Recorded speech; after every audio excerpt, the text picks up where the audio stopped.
Thank you for joining us. And before we get started with today's video, if you guys like what you're seeing and hearing from the Locked On Senators podcast, go ahead and hit like, smash the subscribe button so you can be the first to know about Sens content. Now, we're going to be doing a ton of these prospect profiles, so if you agree this is someone the Sens should look at or steer clear, leave your comment below so we can hear from you. Now, we got 64 of these, so let's get into it.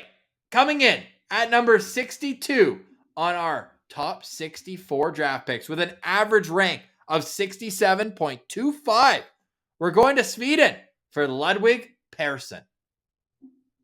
Yeah, Ludwig Persson is our first Swedish player here, and he's very interesting, Ross, because if we would have started this before the start of this season, he would be much higher up in our rankings. All the scouting reports that I read about him, they all said similar things. This guy was much anticipated coming into this season. Let's see if he can really burst into the SHL scene with Frolunda, and then we'll see where he goes in the first round. Obviously, where we have him, those discussions have really died down, and he's now looked at more of a late second round guy. But let's not take anything away from him. He's a center / left winger, 6 feet, 179 pounds, left shot. He played in the J20 league, 41 games, 25 goals, 36 assists, good for 61 points, not bad at all. But where people wanted to see him develop is in the SHL, 10 games, 0 points. So according to EP, it looks like he's going to be playing in the Allsvenskan League next year with BIK Karlskoga. I probably absolutely butchered that, but Alex Lindskog will be all over you. Yeah, that's what I was going to say. We do have a Swedish guy keeping us in check with our pronunciations. But the one attribute, Ross, that I will say I noticed a lot of scouts highlighting for Ludwig was his speed. This guy is fast, and a lot of Swedish prospects, that's what they're known for. They're able to fly up and down the ice. So he's probably in skates before he learned how to walk over in Sweden, and Frolunda had him tagged for a while. But I think there's a lot of upside here. It's just he really plateaued in development last season.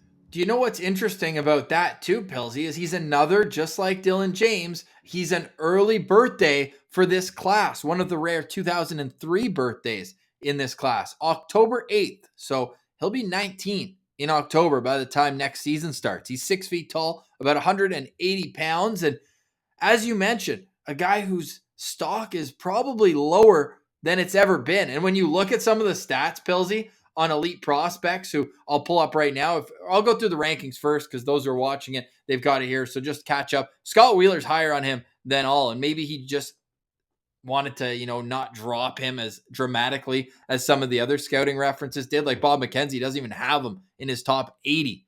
Craig Button has him at 65, but Scott Wheeler at 44, and elite prospects is actually the lowest on him, all the way down at 79. I should mention Chris Peters, we have a top 54.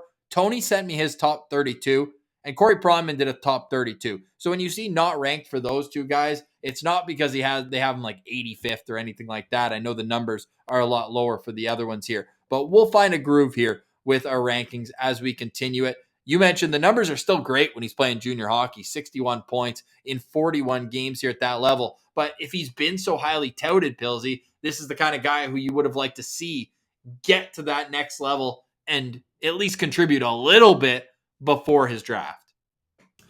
Yeah, and I think that's why the move to the Allsvenskan League makes a lot of sense. He's too good for J20, not quite good enough for the SHL. So if my understanding is correct, the Allsvenskan League is perfectly in the middle there. So we'll get to see what he can do at a more appropriate level here. But he was supposed to already be tearing it up in the SHL. So this is a bit of a step backward for Ludwig. But, I mean, look at that, 8 goals in his last 10 games. It doesn't matter where, but when you play at that level, you're going to get eyeballs on you as well. He's a centerman, but I think he could project a little bit better, like as that speedy winger, like that. If he could develop into like a Grabner type, as you see EP ringside, a speedy winger with the good hands. They're already calling him a winger. Persson plays with intensity and works hard every shift. His skating stands out. And then Anders Eriksson from HC says a speedy player who is very good at challenging his opponents at high speeds, has an excellent release. And when you look up the old stats, Pilsy, like some of these are just wild. Like I know we're going back to when he was younger, but 22 goals in 12 games when he was 15, then 20 and 16, 13 and 16. So many of these younger levels, he just absolutely dominated. But again, again, now you're back-to-back years where you haven't been able to get a proper footing at the SHL level, right? Played 13 games there last year, 10 more this year. So what are you going to do to bring your game to the next level? Speed's great, but what's speed without having that secondary element where when you create space with your speed, you can use that to your advantage? From a Senator standpoint, is Persson a player that makes sense to you? I've got him at 2 stars as well, just because I like the Sens have their speedsters, right? And I think with Ludwig Persson, he needs, like you said, he blasts ahead of everyone else, and then he's like, "Oh man, my shot and my other abilities aren't good enough for me to finish off this play here." And guys, At the next level, because he would look at you and be like, bro, I scored. yeah, and I mean he does score because in the last 3 playoff games, sure it's the J20, he had a goal in each of those games for a 3-game goal streak. So he's able to do that.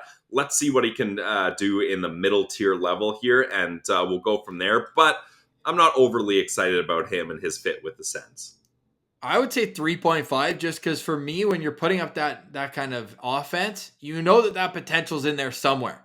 And if he has a separating quality, which it seems is his speed, those are the type of players where a scout can be like, I can fix the deficiencies. I can work with him. I can make this happen as an organization. So I've got him at 3.5, not a guy who I'm banging the table. You got to trade up to get him if the right situation unfolds, maybe in the 50s or 60s. You package that third and a fourth. I'm not in that camp yet, but he's a guy who I've got my eye on, because to me, if you have the spotlight on you at such a young age, sometimes it takes a little bit longer to accept that, or people overview you, like we might have seen with Atu Ratti last year. I'm not comparing the two per se, but it is interesting to point out with Ludwig Persson.